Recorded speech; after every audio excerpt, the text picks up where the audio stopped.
place called Babyland by Nick Boddick. A few years ago, I got into visiting scary locations, cemeteries, abandoned buildings, etc. Since then, I've met my wife, who indulges me and joins in on these little endeavors. We exhausted all of the potentially spooky places around the city we were living in and its surrounding areas. Then, after talking to people with similar interests, we decided to take a mini road trip with the sole intention of visiting a specific place.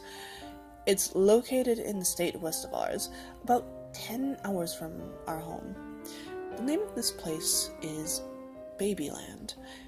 If you think that sounds like a place to buy things for a newborn, B, a theme restaurant for little kids, C, a daycare, or D, a place where gross atrocities are committed against children, you're not alone.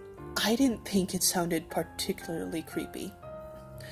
But I was kind of off-put when the people we heard about it from were extremely reluctant to divulge any information about it,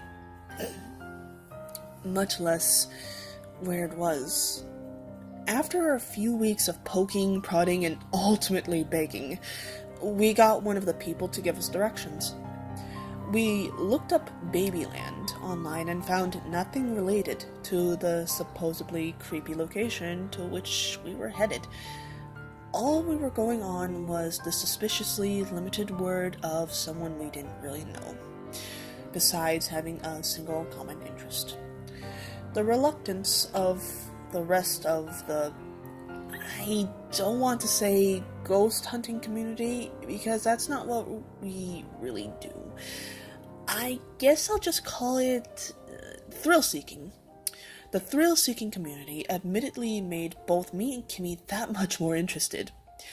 We timed our drive so we'd arrive at the destination around 10 p.m. It was located on an unmarked road about 20 miles outside the nearest town.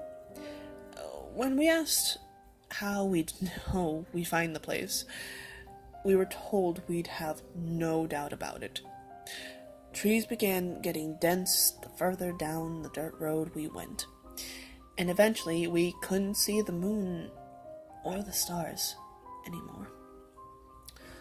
Shortly after that, a previously non-existent fog became so thick that I couldn't see more than 3 or 4 feet in front of the car. Somehow I knew as soon as that fog thickened to the point of zero visibility that we were in the right place. I looked at Kimmy, and in what seemed like a movie-esque moment, she simply nodded her head in silent agreement. I pulled to the side of the road and parked the car. My wife and I got our flashlights and proceeded down the road on foot.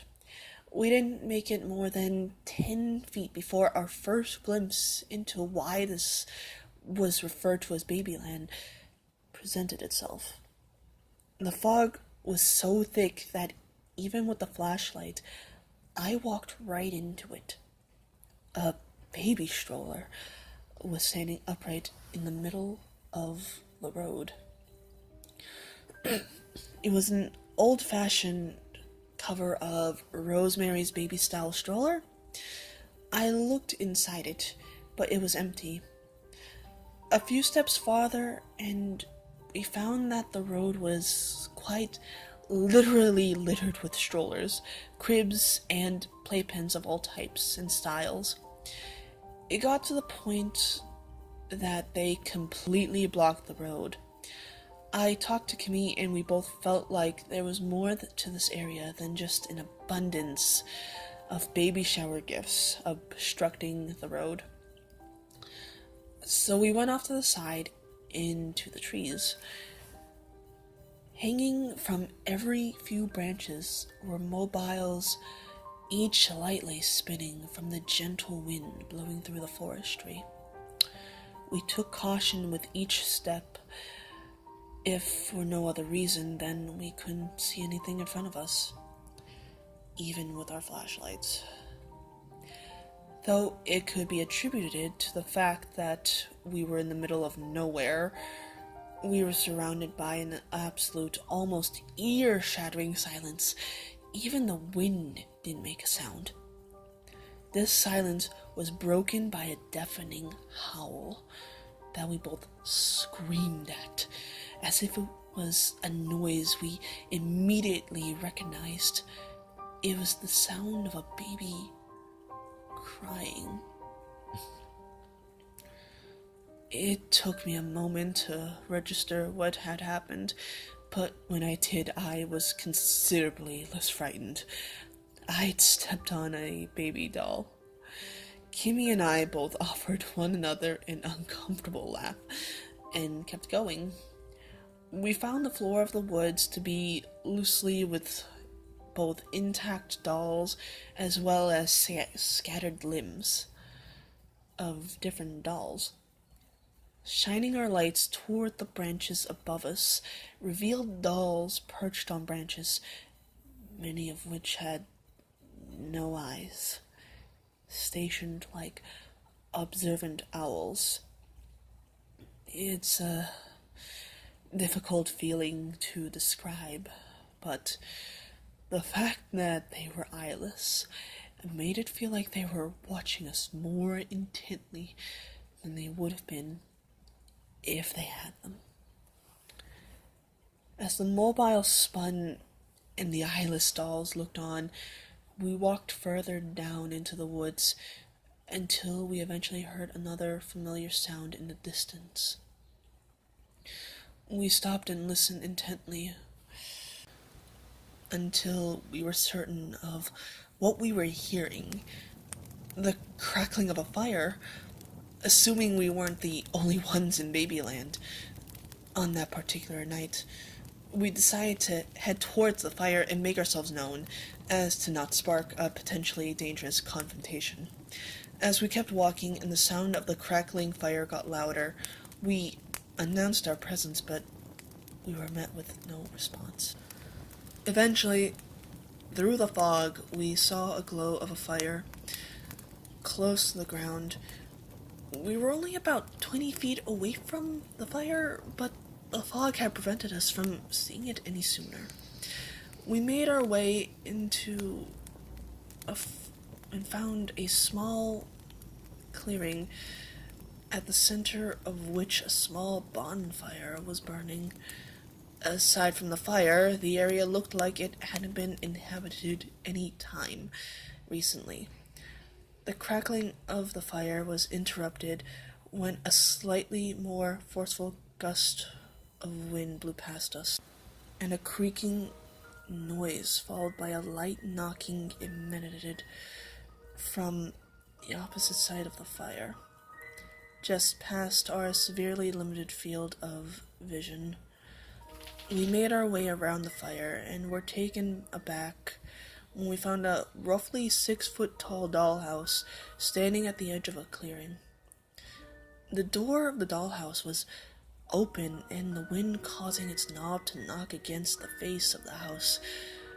The darkness past the door seemed to envelop our confidence in being out there. But we reasoned that if there was anything inside, it was much smaller than we were.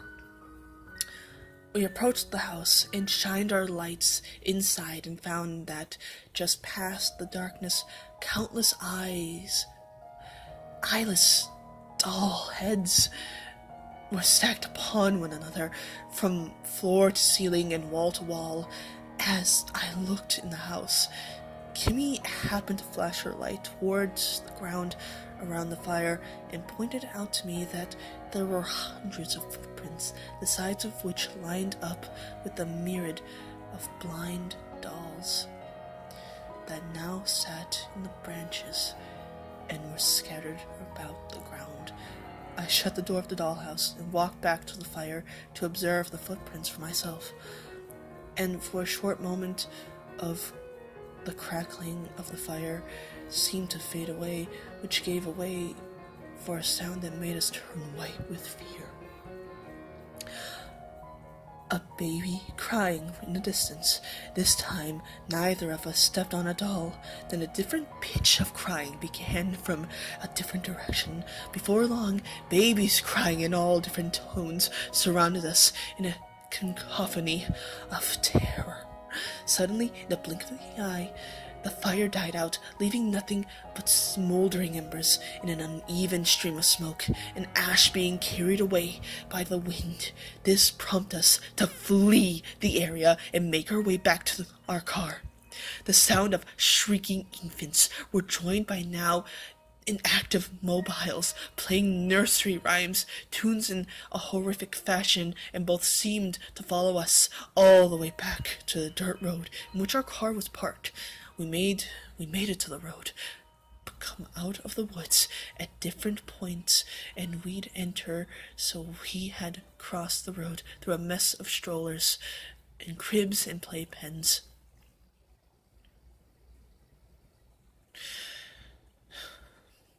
To our car. But when we got to it, the area was still full of those things. Where our car once sat, unobstructed, now was surrounded by children's necessities, and an eyeless doll sat on the hood. We opened our car doors and found the floor of the car to be covered in both dolls' dresses and random doll limbs. Without taking the time to clean out the car, we got in and I floored the vehicle in reverse, blasting through the cribs and strollers and playpens. Once I had the room, I turned the car around and we sped out of there like our lives depended on it. Before long, the fog had cleared up and the road was obstructed.